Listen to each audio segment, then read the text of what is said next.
आज मैं दूसरा टॉपिक लूंगी, जो वो है भाव जगत, क्योंकि आध्यात्म भाव जगत है। हम अक्सर हमने डिस्कस करते हैं, जैसे लास्ट टाइम भी हमने डिस्कस किया। नीरज का प्रश्न था कि व्हाट इज सेल्फ रियलाइजेशन। तो सेल्फ रियलाइजेशन यानी कि ऐसी चालू है, सेल्फ रियलाइजेशन यानी कि visualising your own feeling pattern and try to improve upon them. तो ये टॉपिक को हमने हल्का सा पहले टच किया था, आज उसको और डिटेल लेते हैं कि feeling is the root cause of creation. मैंने मेरी थीसिस में, पीएचडी की थीसिस में पूरा चैप्टर फीलिंग को डिवोट किया है। एक बहुत अच्छा ब्रीफ आपको उसका बारे में बताती हूँ। जब मैंने थर्ड चैप्टर मेरी थीसिस का है फीलिंग पे, तो मेरी जो एकेडमिक गाइड थी उसने कहा कि दर्शन शास्त्र में तो फीलिंग ना कोई शब्द ही नहीं है। तो बोले तू ये इस पे चैप्टर कैसे लिखेगी? तो मैंने कहा अगर वो तो ह्यूमन क्रिएशन का कोर सब्जेक्ट है, उसके बिना तो हम लोग ह्यूमन बीइंग और उसके अल्टीमेट गोल की बात ही नहीं कर सकते। तो she said there is no word like feeling. Then I had to search search and search. फिर सुरेंद्र नाथ दास गुप्ता की इंडियन फिलोसॉफी की पार्ट 2 में मैंने वो रेफरेंस भी दिया है। मुझे वो एक उसमें फीलिंग पे एक पैराग्राफ मिला, क्योंकि पीएचडी के थीसिस में थोड़ा रेफरेंस लेना पड़ता है, फिर आप उसमें आगे चल सकते हो। मैंने सिर्फ उस पैराग्राफ में से कुछ लाइन को रेफरेंस लेके पूरा चैप्टर लिखा है, क्योंकि फीलिंग आध्यात्म का बेस है। हमारे इमोशंस, एटीट्यूड, एवरीथिंग, उसका थॉट, एक्शंस, उसके रूट में फीलिंग है। आप जब ध्यान लगाओगे तो पहले भाव उत्पन्न होता है, भाव से फिर हमारे अंदर विचार उत्पन्न होता है, विचार से फिर वो एक्शन, वो विचार जब एक्शन में आता है तो वो क्रिया बनती है। What is emotion? अगर आप साइकोलॉजिकल डेफिनेशन लो तो emotion is a subjective feeling state often accompanied by facial and bodily expression. In the sense कि अगर आपके अंदर करुणा का भाव उत्पन्न हुआ तो आपकी आंखें नम हो जाएगी। आंखें तो हम बोलेंगे ये इमोशनल हो गया। अगर आपको किसी ने हर्ट किया तो भी, अगर आप बहुत ही डीप हर्ट हुए तो भी आंख में आंसू आ जाएंगे। तो आप देखना, बेसिकली आंख में आंसू आना वो एक्सप्रेशन है, पर उसके रूट में फीलिंग है। ऐसे एटीट्यूड मतलब वो हमारा व्यवहार, हम किससे कैसा व्यवहार करेंगे। Attitude is a tendency of the person to react any object, person or situation positively or negatively। तो हम किससे कैसा व्यवहार करते हैं उसके रूट में भी फीलिंग है। अगर हमें किसी से बहुत प्यार है, मोहब्बत है, उस पर रिस्पेक्ट है, तो हम बहुत अच्छा व्यवहार करते हैं। और किसी ने हमारा पास्ट में अपमान किया, हम हर्ट हुए या हमें थोड़ा डिसलाइक है, तो आप देखना उसके साथ व्यवहार में भी शुष्कता आएगी। तो हमारा हर व्यवहार, एक्शन, थॉट, इमोशंस, एटीट्यूड, उसके बेस में फीलिंग है, क्योंकि रचना ही 5 फीलिंग से हुई। जैसे मैंने कहा सुप्रीम कॉन्शियसनेस पृथ्वी पे आई तो उसने अपने आप को पंचकोश में छुपा दिया। पंचकोश में छुपाने के साथ साथ वो परम आत्मा जब पृथ्वी पे आई तो अपने साथ 5 एनर्जी लेके आई, काम, क्रोध, लोभ, मोह, अहंकार। ये पांचों एनर्जी के कॉम्बिनेशन से फिर डिफरेंट मत्सर, द्वेष, डिफरेंट फीलिंग और पैदा हुई। इसीलिए बोलते हैं ये जीवन भव सागर है, उसको तैरना है। तो आज हम उसी लाइन को लेके चलते हैं कि जीवन कैसे भव सागर है और उसको लेके हमें कैसे तैरना है, और गुरु उसमें कैसे सहायता करते हैं। तो सबसे पहले फीलिंग है काम। तो ये मैंने पहले भी कहा था, श्वेतेश्वरा उपनिषद में कहा है कि by means of touch, sight, touch, sight, taste, smell and sound, ये फीलिंग गेट्स डिस्टर्ब। मतलब ये पंचेंद्रिया है, उससे जो हम सुनते हैं, देखते हैं, टेस्ट लेते हैं और सूंघते हैं और महसूस करते हैं स्किन के जरिए, उसके जरिए हमारे अंदर डिफरेंट फीलिंग पैदा होती है। तो जो फीलिंग ज्यादा प्रोमिनेंट हो जाती है वो फिर बाकी फीलिंग को बाकी फीलिंग उसके सपोर्टिंग रोल में जाती है। तो सबसे पहली फीलिंग है काम, यानी कि पैशन। और काम, वो पैशन अलग है, काम तो ले तो काम से ही पूरा वर्ल्ड का क्रिएशन होता है। तो that energy is basically given for creation. पर व्यक्ति अगर ये एनर्जी नीचे की तरफ जाती है तो इंसान को भोगी बनाती है, और उसी एनर्जी को कंट्रोल करके जब वो ऊर्ध्व गति करती है तो उसको योगी बना देती है। तो यही फर्क है कि उसकी वो डायरेक्शन, किस डायरेक्शन में ये एनर्जी जा रही है, अकॉर्डिंगली उस इंसान की प्रवृत्ति बनती है योगी की या भोगी की। अगर हम बड़ा एग्जाम्पल शास्त्र में लेवे तो रावण महापंडित था, ब्राह्मण था, शिव भक्त था, उसके पास सारी विद्याएं थी, उसका कितना हुनर था, फिर भी वो इस फीलिंग को कंट्रोल नहीं कर पाया, और वो सीता जी के सौंदर्य में फंस गया, और ये भोग वृत्ति ने रामायण की रचना की और उसका वध किया। राम को रावण का वध करना पड़ा। तो कौन सी फीलिंग उसमें प्रोमिनेंट थी? अहंकार के साथ साथ ये काम वासना बहुत भरपूर थी। तो ये फीलिंग इतनी डेंजरस भी है कि इंसान को ऐसे, मतलब उससे ऐसे कर्म करवाते हैं कि वो कर्म से फ्री होने के लिए उसको जन्मों जन्म लग जाए, और कभी कभी वो ऐसे गलती से कर्म कर जाता है कि मनुष्य योनि भी छूट जाती है, कभी कभी उसको मनुष्य योनि भी नहीं मिलती। अभी ये फीलिंग के बारे में और डिटेल में जाए तो जब ये फीलिंग क्रिएशन में यूज होती है, तो जब माँ बाप, जब बच्चा कंसीव होता है उस दौरान माँ बाप के जब उनका सायुज्य होता है, उस दौरान माँ बाप की जो मानसिक अवस्था है, उनकी जो फीलिंग पैटर्न है, उससे बच्चे का फीलिंग पैटर्न डिजाइन होता है। उसी टाइम कंसेप्शन हुआ तो फीलिंग पैटर्न तो डिजाइन होता है। डॉक्टर रेखा सिन्हा ने गर्भ संस्कार अभी किया है वो, और आयुर्वेद में उसका पूरा डिटेल है, पर मैं आध्यात्म के एंगल पे जाऊंगी। तो वो बच्चे का मेंटल और फिजिकल मेकअप को डिजाइन करते हैं। उसका बेस्ट एग्जांपल महाभारत में है, जब महर्षि व्यास को बोला गया कि आपको रानी अंबिका के साथ सायुज्य साधना है, तो महर्षि व्यास का वो अपीयरेंस देख के अंबिका ने आंखें बंद कर ली। उसकी वजह से जो बच्चा पैदा हुआ वो बच्चा अंध पैदा हुआ, जो धृतराष्ट्र के नाम से जाना गया। वही महर्षि व्यास ने जब अंबालिका के साथ सायुज्य साधा, तो अंबालिका बहुत डर गई और डर के मारे एकदम फीकी पड़ गई। तो बच्चे के आरबीसी पे इफेक्ट आया और वो बच्चा पैदा हुआ, वो पांडु राजा के नाम पे फेमस हुआ। उसके बाद महर्षि व्यास का जो दासी के साथ सायुज्य हुआ, तो दासी को महर्षि व्यास के प्रति हाई रिगार्ड्स था कि वो महान ऋषि है, और उसने अपने आप को धन्य समझा कि उसको ये मौका मिला। तो उसकी ग्रेटिट्यूड के भाव से और उसके अंदर हाई रिगार्ड्स था, तो जो बच्चा पैदा हुआ वो बच्चा विदुर के नाम से जाना गया। और विदुर को तो हम सब जानते हैं कि वो कितने महात्मा थे। तो माँ बाप की जो फीलिंग होती है, उस फीलिंग कंसेप्शन के टाइम जो फीलिंग पैटर्न से माँ बाप गुजरते हैं, वो बच्चे की मानसिक और फिजिकल अवस्था को बहुत इन्फ्लुएंस करती है।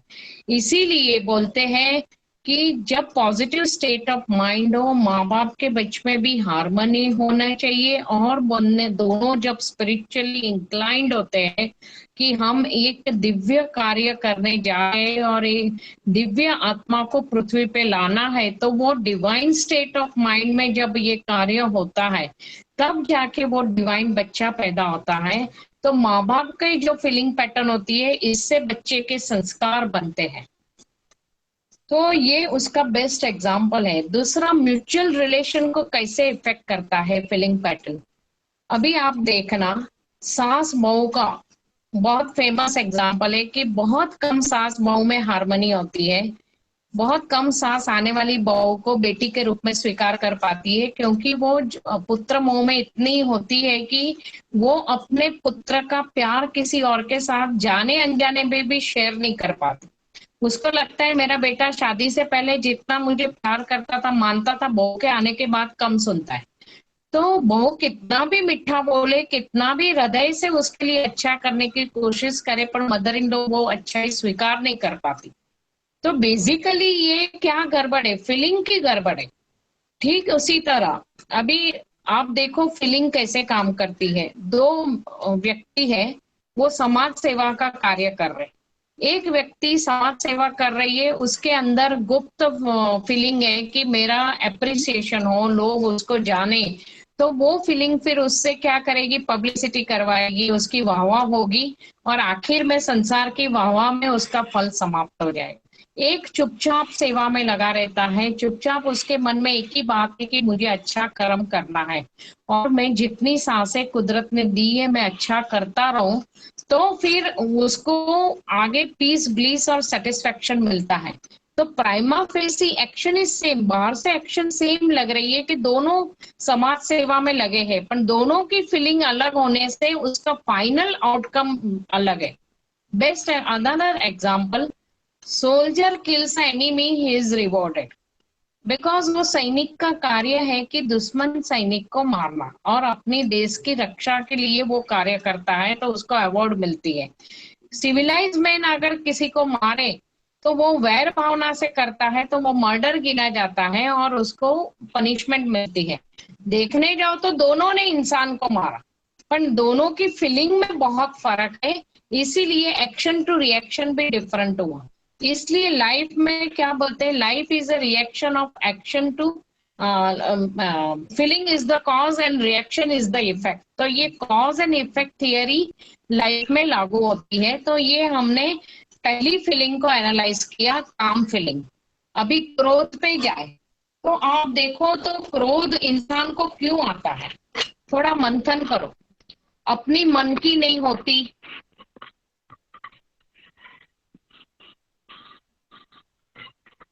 उसके मन, अपने मन की नहीं होती, या अपना अहंकार बहुत तगड़ा है तो उसको क्रोध आता है।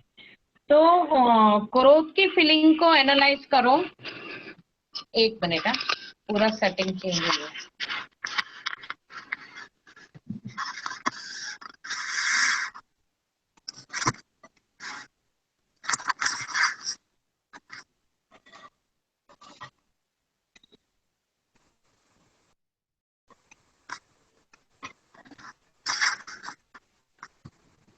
क्रोध की फीलिंग को एनालाइज करो तो इंसान, उसको क्रोध जब इंसान में होगा तो वो इनटॉलरेंट हो जाएगा, एकदम रिजिड हो जाएगा, सामने वाले का, उसका रिसीवर बंद हो जाएगा, वो सामने वाले को सुनेगा ही नहीं और अपनी मनमानी करेगा, इतना एग्रेसिव हो जाएगा। तो क्रोध की फीलिंग तो बहुत डेंजरस है, इसलिए क्रोध को अग्नि के साथ कंपेयर किया गया है कि क्रोध की अग्नि में इंसान खुद भी जलता है, दूसरे को भी जला देता है। तो उसका हम एग्जाम्पल लेते हैं कि कैसे इंसान उसको, एक दूसरे को वो क्रोध में नुकसान करता है। अभी बहुत ही फेमस एग्जांपल मैंने लास्ट टाइम भी दिया था कि उसके पहले भी हम शायद डिस्कस किया था कि मंडन मिश्रा और आदि शंकराचार्य के बीच में शास्त्रार्थ चल रहा था, और उस दौरान मंडन मिश्रा की पत्नी देवी भारती उसके जज थी। उसको जज बनाया गया था कि ये दोनों के शास्त्रार्थ में कौन विजयी होता है, और ये शास्त्रार्थ 16 दिन तक नॉन स्टॉप चलता रहा, और ये 16 दिन तक चलता रहा, और भी चल रहा था। तो देवी भारती को अर्जेंट काम की वजह से कहीं बाहर जाना हुआ, तो देवी भारती की एब्सेंस में अभी जज कौन करेगा कि कौन विजयी हुआ। तो देवी भारती ने क्या किया, दोनों के गले में फ्रेश फूलों की माला डाल दी और बोले कि मैं आने के बाद जज करूंगी कि कौन विजयी हुआ। थोड़े टाइम बाद जब रिटर्न हुई तो उन्होंने देखा कि मंडन मिश्रा के गले की माला के फूल सूख गए। तो उन्होंने तुरंत जजमेंट दिया कि मंडन मिश्रा जो अपने पति थे, तो बोले वो ये शास्त्रार्थ में हार गए। तो जहां ये विद्वान सभा में बैठे थे उन्होंने कहा, देवी आप तो बीच में प्रेजेंट नहीं थी, थोड़े टाइम के लिए बाहर गई थी, तो आपने जजमेंट कैसे दिया। तो बोले उन्होंने समझाया कि जब शास्त्रार्थ चल रहा था तब हारने की, पराजय की फीलिंग से जिसको क्रोध आ रहा था, वो क्रोध की अग्नि इतनी पावरफुल थी कि वो शरीर को नुकसान करती है, साथ साथ में उसने फूलों को भी मुरझा दिया। तो बोले मेरे पति के गले की फूलों की माला मुरझा गई, तो मुझे मालूम पड़ा कि वो क्रोधित हो रहे थे। क्यों? क्योंकि उनको पराजय का डर लगा। तो शास्त्रार्थ में वो हार गए कि जब तुम्हारे अंदर न्यूट्रल भाव नहीं है तो वो शास्त्र का मीनिंग क्या।